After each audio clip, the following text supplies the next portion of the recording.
दोस्तों, एनवीएन के चक्रव्यूह में आपका स्वागत है। आज हम विदेश मंत्री एस जयशंकर के आधे सच और बांग्लादेश हिंदू महाजोत के अध्यक्ष गोविंद चंद्र प्रमाणिक के पूरे सच की चर्चा करेंगे।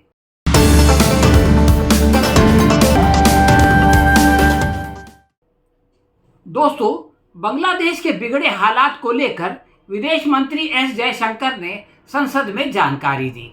इसका एक फायदा तो ये हुआ कि लोगों को पता चला कि इस देश में एक विदेश मंत्री भी है, वरना इससे पहले तो जब भी कोई अहम मुद्दा आता तो प्रधानमंत्री चले आते, या अगर उनको फुर्सत न होती तो गृह मंत्री चले आते। तो एस जयशंकर साहब जो है उन्होंने राज्यसभा में अपना वक्तव्य दिया कल मंगल के दिन, और उन्होंने कहा कि हम हालात पर नज़र रख रहे हैं। देखिए, ये बहुत अच्छी बात है कि पड़ोसी मुल्क के हालात पर नज़र रखी जा रही है, लेकिन अगर ये नज़र पहले से रखी जाती, यानी ये कि सत्ता पलट से पहले से, तो मेरा ख्याल है कि ये सत्ता पलट नहीं होता। जनवरी में चुनाव के बाद से वहाँ पर टेंशन का माहौल था।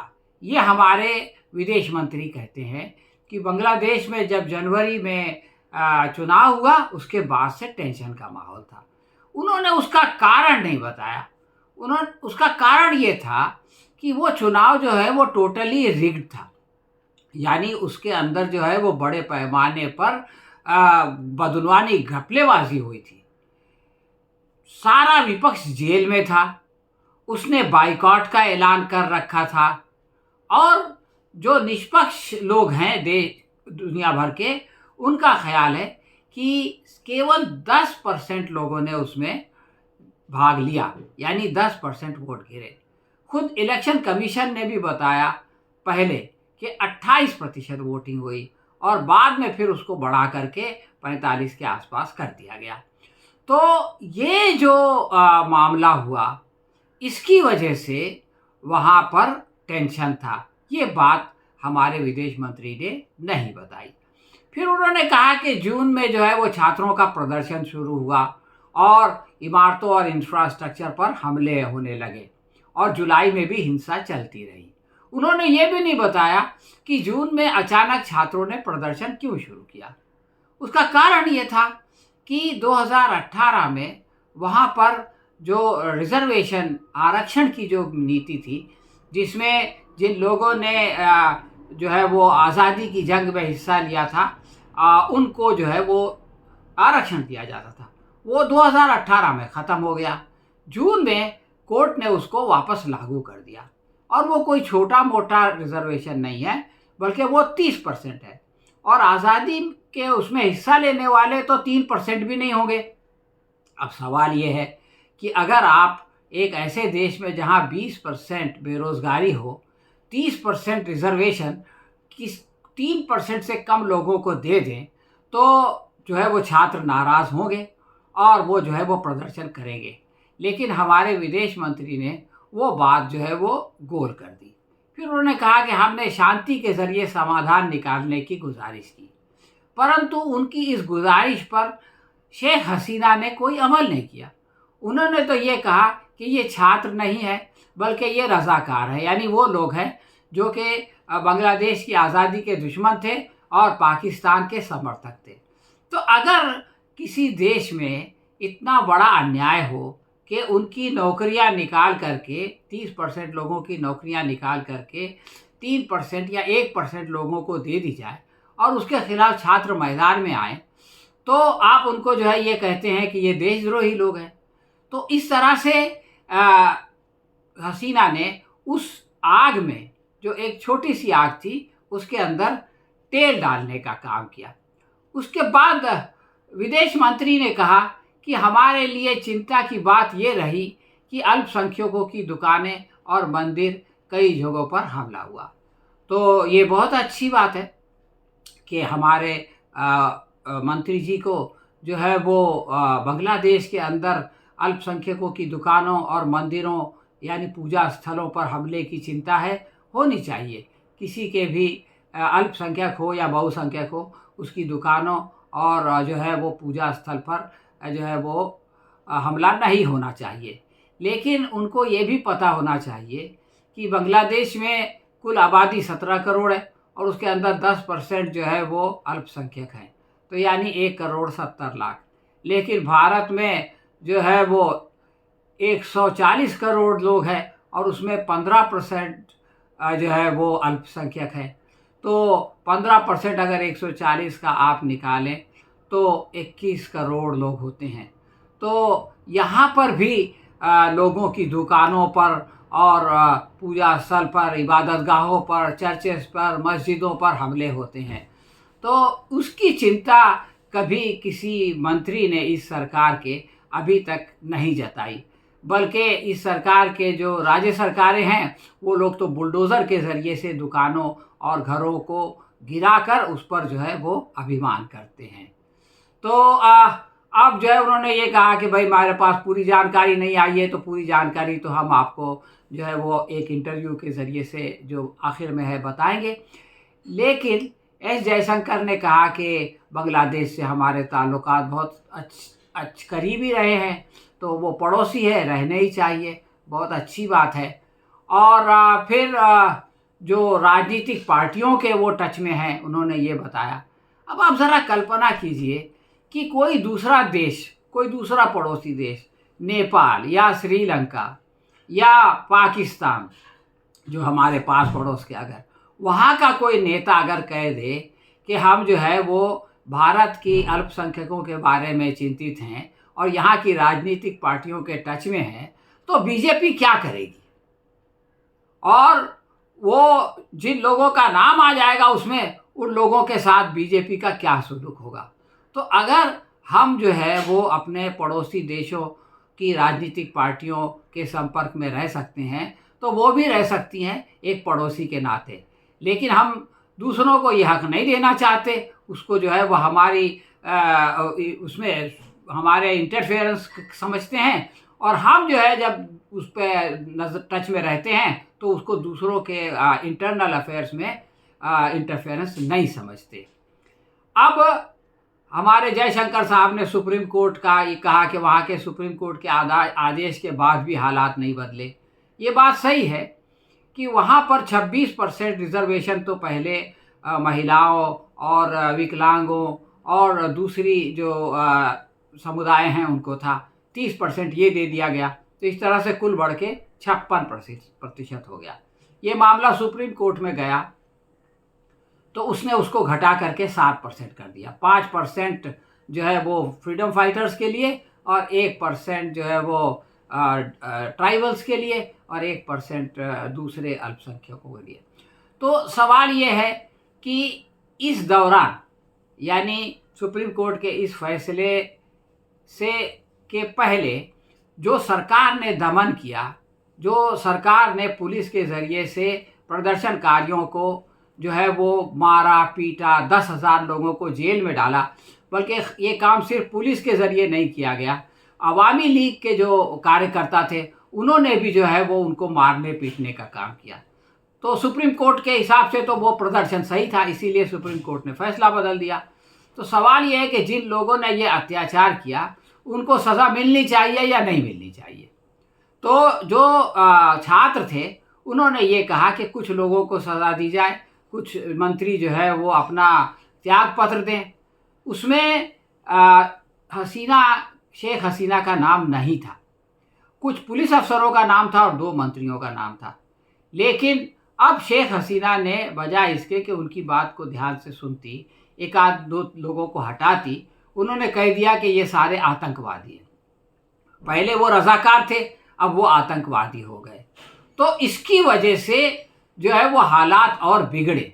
ये जो जयशंकर साहब कह रहे हैं कि सुप्रीम कोर्ट के आदेश के बावजूद हालात ठीक नहीं हुए, तो उसका कारण ये है कि आप जो है वो जो लोग आंदोलन कर रहे हैं उनकी बात नहीं सुनते, उनकी जायज़ डिमांड को मानते नहीं हैं और उनके ऊपर जो है वो इल्ज़ाम लगाते हैं और उनके ऊपर गोलियां चलाते हैं। 200 लोग तो पहले ही जो है वो मारे जा चुके थे।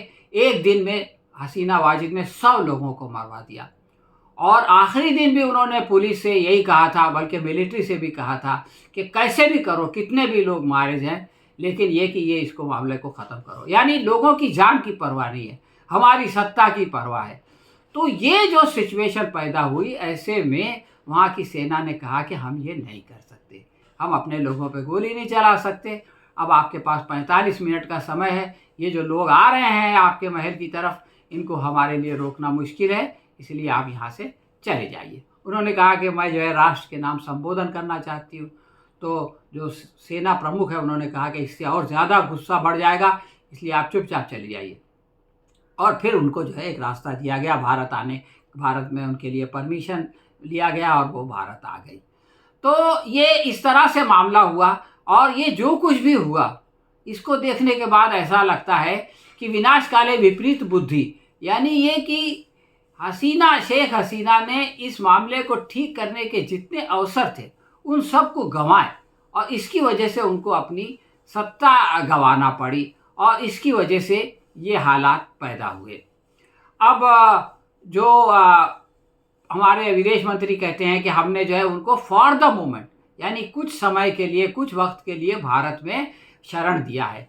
यानी वो खुद ये कह रहे हैं कि हम इनको ज़्यादा दिन नहीं रखना चाहते। शेख हसीना की हालत ये है कि भारत उनका सबसे करीबी देश था, वो उनको अपने पास नहीं रखना चाहता। इसी तरह से उन्होंने जो है वो ब्रिटेन से कहा कि हमको शरण दे दो, तो ब्रिटेन वाले कह रहे हैं कि पहले तो जो है इसकी इंक्वायरी होनी चाहिए, और इंक्वायरी होने के बाद ही हम जो है वो इनको परमिशन देंगे। इसका मतलब उन्होंने भी एक बहाने से ना कह दिया। अब उनके लिए जो है वो दुनिया के अनेक देशों के दरवाजे बंद हो चुके हैं, इसलिए कि उन्होंने अपने ही लोगों पर अत्याचार किया, और लोग उन अत्याचारी के साथ नहीं खड़ा रहना चाहते। अब हमारे विदेश मंत्री ने ये कहा कि हम भारतीय कम्युनिटी के टच में हैं, ये भारत का कर्तव्य है, और ये बहुत अच्छी बात है कि वो उनके लिए चिंतित हैं और स्टूडेंट को जो है वो सेफ वापस ला रहे हैं। ये हमारी जिम्मेदारी है, ये उनको अदा करनी चाहिए, और ये बहुत ही उनकी अच्छी बात है, उसकी तारीफ़ होनी चाहिए। उन्होंने कहा कि हमारा दूतावास भी जो है वो हमारे नागरिकों को के टच में है और उनको मदद कर रहा है। और फिर उन्होंने दोबारा अपने वक्तव्य में कहा कि हमें अल्पसंख्यकों की चिंता है, इसके बारे में तो हम पहले ही बता चुके हैं।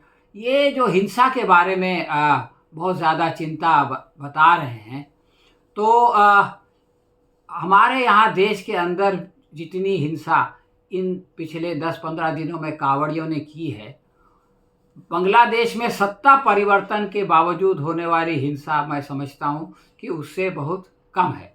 और मीडिया में आप देखेंगे कि एक हंगामा खड़ा है कि साहब वहाँ पर जो है वो अल्पसंख्यकों पर बहुत हमले हो रहे हैं, और हो रहे हैं वो गलत हैं, ये हम भी कहते हैं। लेकिन ये कि अब खालिदा जिया आ जाएगी तो उस पर बहुत ज़्यादा जो है वो बढ़ जाएगा। कल हमारे एक दोस्त एक मीडिया इस डिबेट में भी इस बात की चिंता जता रहे थे। लेकिन प्रश्न ये है कि मणिपुर में तो कोई खालिदा जिया नहीं है, तो वहाँ पर जो है वो क्यों पिछले 1 साल 4 महीने से हिंसा चल रही है और हज़ारों लोग जो है रिलीफ कैंप में है। इस प्रश्न पर भी जो है वो गौर होना चाहिए। एक साहब तो ये भी कह रहे थे कि आप ये बताइए कि वो इस्लामी रिपब्लिक हो जाएगा या सिर्फ रिपब्लिक रहेगा। तो मैं उनसे पूछना चाहता था कि भाई अभी हमारे नितिन गडकरी साहब जो ट्रांसपोर्ट मिनिस्टर हैं, वो ईरान जाके आए हैं। वहाँ पर जब शपथ ग्रहण हो रहा था, ईरान जो है वो एक इस्लामी रिपब्लिक है, तो वहाँ जाने में हमारे मंत्री जी को कोई तकलीफ़ नहीं हुई। हमारी सरकार ने उनको खुशी खुशी भेजा। ईरान से हमारे अच्छे संबंध है, ईरान से हम सस्ता तेल खरीदते हैं।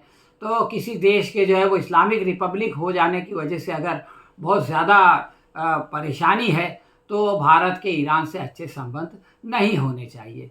तो इस तरह की काल्पनिक चीज़ों पर जो है वो हंगामा खड़ा करना और संदेह पैदा करना, ये किसी समझदारी की बात नहीं है।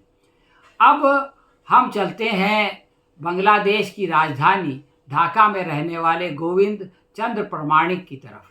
उनका एक इंटरव्यू आज जो है वो दैनिक भास्कर में छपा है।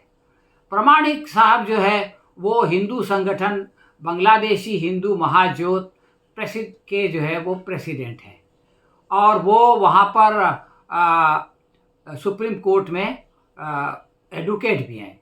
तो हम ये देखते हैं कि गोविंदो ने जो है वो अपने इंटरव्यू में क्या बात कही। देखिए, गोविंदो ने कहा कि 5 अगस्त की शाम कुछ हिंदू नेताओं पर हमला हुआ, फिर कुछ मंदिरों को नुकसान पहुंचाने की कोशिश की गई। ये 5 की बात है, लेकिन 6 तारीख को उसके अगले दिन सुबह हालात काबू में हैं। और उन्होंने जो बात कही वो ये है कि बीएनपी और जमात यानी जमात इस्लामी बांग्लादेश के नेताओं ने मुझे भरोसा दिलाया है कि हिंदू परिवारों और मंदिरों की सुरक्षा दी जाएगी। अब हालात पहले से काफ़ी बेहतर हैं। अब देखिए, एक तरफ यहाँ ये कहा जा रहा है कि अगर बीएनपी आ गई और उसके साथ जमात भी होगी तो वहाँ पर हिंदू असुरक्षित हो जाएगा, जबकि खुद ढाका में बैठे हुए हिंदू संगठन के जो अध्यक्ष हैं वो चंद्र प्रमाणिक साहब, वो ये कहते हैं कि हमें जो है वो इस बात का यकीन दिलाया गया है, भरोसा दिलाया गया है दोनों से, बीएनपी से भी और जमात से भी, कि हिंदुओं को सुरक्षा दी जाएगी। क्या आपने इस तरह का कोई वक्तव्य कभी हमारे यहाँ सुना है? अगर कोई विपक्ष का लीडर इस तरह का कोई बयान दे दे तो हंगामा हो जाएगा कि ये तुष्टीकरण कर रहा है वगैरह वगैरह। लेकिन वहाँ पर जो लोग अब सत्ता में आने वाले हैं वो जो है वो सुरक्षा देने की बात कर रहे हैं।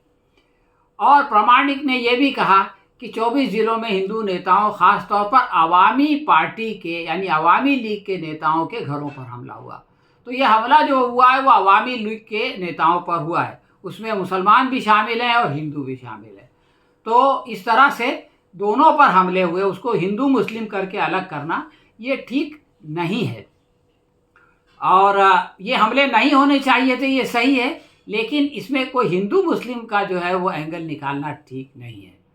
तो उन्होंने कहा कि प्रामाणिक साहब ने कि इसमें वो नेता शामिल थे जो हसीना सरकार में तानाशाही रवैया अपना रहे थे और उसका समर्थन कर रहे थे।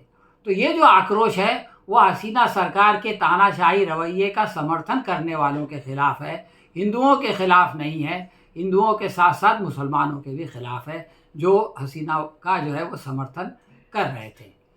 इसके बाद जो बात उन्होंने कही वो बहुत ज़्यादा महत्वपूर्ण है उन लोगों के लिए जो ये कहते हैं कि सिर्फ शेख हसीना ही जो है वो हिंदुओं को सुरक्षा दे सकती है और खालिदा जिया के ज़माने में बहुत ज़्यादा अत्याचार होता था।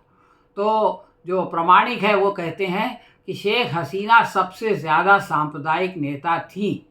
उन्होंने कई मदरसे बनवाए, कई इस्लामिक यूनिवर्सिटी बनवाई, उन्होंने कई मस्जिदें भी बनवाई, लेकिन कभी कोई हिंदू मंदिर नहीं बनवाया। बांग्लादेशी हिंदू अब उनका साथ नहीं देंगे। तो इस वक्तव्य को पढ़ने के बाद कम से कम ये जो वो अफवाहें फैलाने का मामला है कि पता नहीं क्या हो जाएगा और हिंदू असुरक्षित हो जाएगा, इस पर जो है वो विराम लगना चाहिए। और जब उनसे पूछा गया कि आपकी ज़िंदगी पिछले 2 दिनों में किस तरह बदली, तो वो कहते हैं कि अब हमारी ज़िंदगी बेहतर हुई है। जब से शांति हुई है हमें कोई दिक्कत नहीं हो रही। आर्मी टेक ओवर कर चुकी है, कानून व्यवस्था भी आर्मी संभाल रही है। सारी राजनीतिक पार्टी के नेताओं ने हमसे वादा किया है कि हम सब सुरक्षित हैं, कोई हमला नहीं होगा, न ही किसी को करने दिया जाएगा। देखिए, ये है वहाँ का असली माहौल। और अगर ये हमारे विदेश मंत्री बताते तो कम से कम बहुत सारे जो भ्रम फैल रहे हैं समाज में वो दूर होते, परंतु उन्होंने ये सच्चाई नहीं पेश की। ये कहा कि हमको जो है वो इन्फॉर्मेशन मिल रही है, हम उसको पेश करेंगे, जबकि एक छोटे से अखबार को जो समाचार मिल गया उसने पेश कर दिया, लेकिन हमारे विदेश मंत्री को इस तरह की खबरें नहीं मिली। अब आप ये कहेंगे कि भाई जो लोग होते हैं नेता लोग, वो तो इस तरह की ज़बानी बातें करते हैं, हालांकि हमारे यहाँ वो भी आजकल नहीं करते डर के मारे, लेकिन ये कि हम वहाँ कर आप ये कह सकते हैं कि इनका ये जो है वो पाखंड है, ज़बानी जमा खर्च है। लेकिन उसी खबर में जो भास्कर की छपी है उसमें कई तस्वीरें हैं और उसमें जो प्रोटेस्ट करने वाले जो स्टूडेंट्स हैं वो हिंदू परिवारों और मंदिरों की सुरक्षा करते हुए दिखाई देते हैं। वो जो है वो उनकी तस्वीरें उन्होंने उसको घेर रखा है कि कोई जो है वो शरारती वो या कोई एंटी सोशल एलिमेंट जो है वो उनको नुकसान नहीं पहुंचाए। दैनिक भास्कर ने ढाका यूनिवर्सिटी की जेंडर स्टडीज़ में पढ़ाई करने वाली माइशा से बात की, तो माइशा ने बताया कि हमारे देश में अब तक सरकार का गठन नहीं हो सका है, यानी ये कल की बात है 6 तारीख की। प्रदर्शन और हिंसा के चलते हालात बेकाबू ना हो, इसलिए हम वॉलंटियर के तौर पर ही काम कर रहे हैं। हालांकि हालात काबू में करने के लिए काफ़ी नहीं होगा। अब उन्होंने जो बात कही, यानी ये माइशा जो है वो मुस्लिम है और वो सुरक्षा के लिए वॉलंटियर के तौर पे खड़ी है, और वो ये कह रही है कि लोग प्रदर्शन की आड़ में अपनी निजी दुश्मनी निकाल रहे हैं, जिसे बेवजह धार्मिक हमलों से जोड़कर देखा जा रहा है। तो ये एक कॉलेज की स्टूडेंट कह रही है, ये उसकी समझ में आ गया जो ग्राउंड ज़ीरो पर है। लेकिन यहाँ बैठे हुए हमारे मीडिया के लोग जो कि अपनी टीआरपी बढ़ाने के लिए जो है वो सेंसेशन पैदा करते रहते हैं, उनकी समझ में ये बात नहीं आई। और जो है उन्होंने ये भी कहा कि हम नहीं चाहते कि प्रदर्शन की आड़ में किसी अल्पसंख्यक को निशाना बनाया जाए। ये जो प्रोटेस्ट हुआ जिसकी वजह से सत्ता परिवर्तन हुआ, उसके कोऑर्डिनेटर हैं हसनत अब्दुल्ला। तो हसनत अब्दुल्ला ने भी मीडिया में आकर ये कहा कि सभी प्रदर्शनकारियों से अपील की कि छोटी छोटी कमेटी बनाएं। ये कमेटी मंदिर और चर्च पर पहरा देंगी और उनकी सुरक्षा करना हमारा फ़र्ज़ है। ये इतनी एक स्टूडेंट की तरफ से ये बात आ रही है, तो हम तो ये सोचते हैं कि क्या कभी भारत में भी ऐसा होगा कि अखिल भारतीय विद्यार्थी परिषद के लोग ये कहेंगे कि भाई छोटी छोटी कमेटियां बनाएं और मस्जिदों को और जो है वो चर्चों को पे पहरा दें और उनकी सुरक्षा करें। ये दिन जिस दिन जब ये दिन आएगा तो वो जो है वो भारत के इतिहास का बहुत अच्छा दिन होगा, और कब आएगा ये हम नहीं जानते। एक और छात्र अतीक ने बताया कि ढाका में कई हिंदू मंदिरों को भी निशाना बनाया गया, हिंदुओं के घर और व्यवसायों को नुकसान पहुंचाया गया, महिलाओं पर भी हमले हुए। हमले करने वाले अवामी लीग के समर्थक बताए जा रहे हैं। अब आप देखिए कि ये वो लोग हैं जो कि उधर फील्ड में हैं, और वो ये कह रहे हैं कि वो अवामी लीग के लोग जो कि पहले इन छात्रों के ऊपर जो है वो अत्याचार कर रहे थे, अब वो हिंदुओं पर भी हमले करने लगे हैं। तो ये जो है वहाँ की सिचुएशन है जो कि खुद वहाँ से आ रही है, और एक बहुत बड़े समाचार पत्र जो है वो दैनिक भास्कर में छप रही है। तो ये सारे तथ्यों को जो है वो हमें सामने रखना चाहिए। और 5 तारीख को देखिए सत्ता परिवर्तन हुआ, 6 अगस्त की सुबह सड़कें खाली थी और किसी तरह की हिंसा नहीं हुई थी। तो 2 दिन के अंदर अगर हिंसा पे कंट्रोल कर लिया जाता है तो ये कोई मामूली बात नहीं है। हम फिर दोहरा दें कि हिंसा सही नहीं है और हिंसा नहीं होनी चाहिए, लेकिन ये कि अगर हो जाए तो उस पर तेज़ी से कंट्रोल होना चाहिए। ये पूरा सच है जो कि दैनिक भास्कर ने छाप के हमारे जो विदेश मंत्री के वक्तव्य में जो चीज़ें रह गई थी उसको पूरा कर दिया। मैं चाहता हूं कि हमारे प्रेक्षक जो है वो विदेश मंत्री के बयान को भी देखें और जो है वो इन छात्रों के बयान को देखें, और हिंदू ज्योत के जो अध्यक्ष हैं प्रमाणिक साहब, चंद्र प्रमाणिक साहब, उनके बयान को देखें और उन सब चीज़ों को सामने रखकर जो है वो कोई फ़ैसला करें, कोई राय बनाएं, और उन लोगों के चक्कर में ना आएँ जो कि बिला वजह हिंदू मुस्लिम का खेल खेल के बांग्लादेश की आग पर अपने यहाँ की जो है वो सियासी रोटियां सेकना चाहते हैं। हाँ तो दोस्तों, ये था हमारा आज का चक रिव्यू। आपको कैसा लगा हमें कमेंट बॉक्स में लिख के बताएं। अगर पसंद आया हो तो इसे लाइक या शेयर करें। हम बहुत जल्द किसी और विषय पर आपसे फिर मिलेंगे। तब तक के लिए आज्ञा दीजिए। धन्यवाद।